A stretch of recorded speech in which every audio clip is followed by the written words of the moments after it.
নাইম ভাত খাবা না জুস খাবা এখন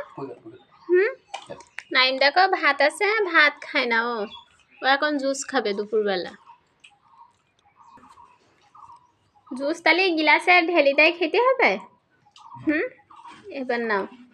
খেয়ে নাও এখন এই জুস খালি আর ভাত খায়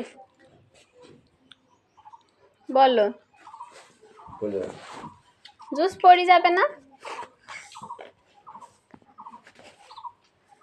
বাচ্চারা ভাত খায় যদি ওই